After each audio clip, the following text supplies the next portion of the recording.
लच्छा पराठा की recipe share करने जा रही हूँ जिससे आपके लच्छे पराठे बहुत ज्यादा बेहतरीन बनेंगे और इसके सारे लेयर्स इस तरह बड़ी आसानी से सेपरेट हो जाएंगे।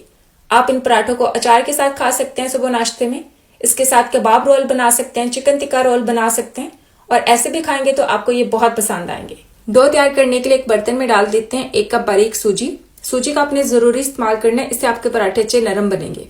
2 टीस्पून के करीब नमक डालेंगे। आपने भर के इस्तेमाल नहीं करना, नहीं तो तेज हो जाएगा। 2 कप मैदा डाल देते हैं, ये दूसरा भी चला गया।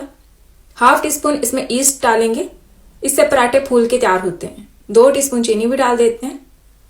1 कप भर के पानी डाल देते हैं और साथ में थोड़ा सा और पानी डाल देंगे। पानी आप अपने हिसाब से इस्तेमाल कर लें।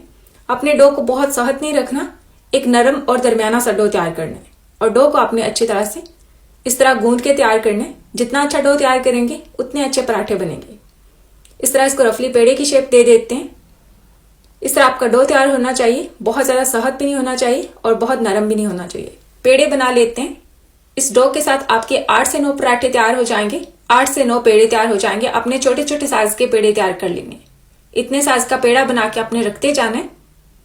पेड़ों को अपने ऊपर से कवर करके छोड़ देना है ताकि जो हमने ईस्ट का इस्तेमाल किया उससे पेड़े नरम हो जाएं, फूल जाएं। मेल्ट किया हुआ मक्खन डाल देते हैं 80 ml एक बर्तन के अंदर और 80 ml इसमें डाल देंगे तेल। अगर आप 1 कप मक्खन इस्तेमाल करें तो 1 ही कप आपने इसके अंदर तेल को अच्छी तरह से मिक्स कर देना है। जो सबसे पहले पेड़ा बनाया हुआ है उसको आपने घी और मक्खन के अंदर इस तरह डुबो लेना है और इस तरह इसको सरफेस पे रख के फैला देंगे। खमीर की वजह से ये पेड़ा थोड़ा सा फूल जाता है, जिसकी वजह से ये इस तरह आसानी से फैल जाएगा। इतना बारीक फैलाने के बाद थोड़ा सा मेल्ट किया हुआ मक्खन और तेल लगा के इस तरह इसके ऊपर फैला देते हैं, स्प्रेड कर देंगे। और फिर ये वाला जो हिस्सा है यहां से पकड़ के आपने इस साइड पे इसको मोड़ देना है, फोल्ड कर देंगे। और जो दूसरा हिस्सा है सामने वाला, इसको भी उठा के इस साइड पे मोड़ देते हैं। इस पराठे के अंदर ज्यादा फोल्डिंग के स्टेप्स हैं और इसको बेलने की जरूरत नहीं पड़ेगी, ये आसानी से ऐसे तैयार हो जाएगा। फिर से ये वाला हिस्सा उठा के यहां पे रख देते हैं, एक बार फिर से फोल्ड कर देंगे और अब इसका इस तरह साइड चेंज कर देते हैं ताकि आखिरी बार जो हमने इसको फोल्ड करना है वो आसानी से हो जाए। थोड़ा सा इसको लंबाई में शेप देने के बाद यहां से आपने आहिस्ता आहिस्ता इस तरह इसको पेड़े की शेप देने के लिए फोल्ड करते जाना है, घुमाते जाना है और ये वाला जो आखिरी हिस्सा यहां से प्रेस कर देंगे ताकि इसके अंदर हम चिपका सकें। एक हिस्सा इसके नीचे चिपका देते हैं ताकि इसकी लेयर्स ना खुलें और एक हिस्सा ऊपर चिपका देंगे।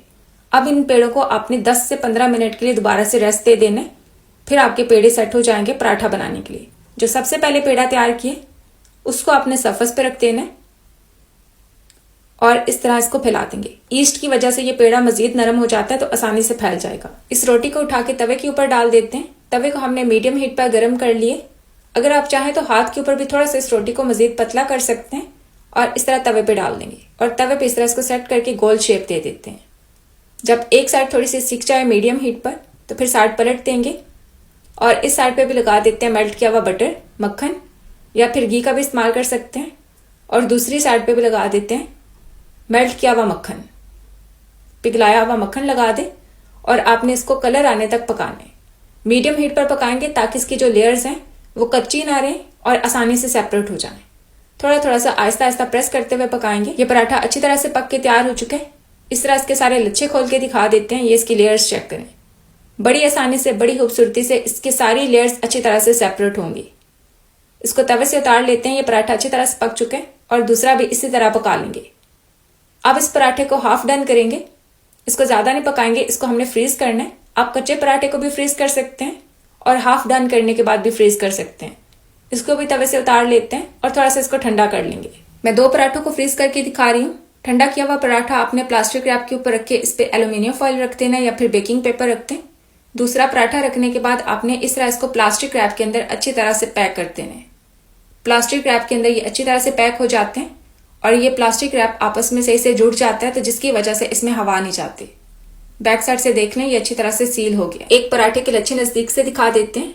ये देखें, इस तरह आपके सूजी के साथ खमीर के साथ बहुत ज्यादा नरम पराठे तैयार होंगे और इस तरह इसके सारे लच्छे बड़ी खूबसूरती से सेपरेट होंगे। हमने ये नमकीन पराठे तैयार किए, हमें चाय के साथ खाना पसंद है। अगर आपने इसको अचार के साथ, सालन के साथ या फिर अंडे के साथ सर्व करना है तो आपने नमक की क्वांटिटी कम कर देनी है, नहीं तो आपके लिए बहुत ज्यादा तेज हो जाएगा। आप इस तरह नरम मुलायम लच्छेदार पराठे बनाएं और अपना फीडबैक मेरे साथ जरूर शेयर करें। अपना ख्याल रखें। अल्लाह हाफिज।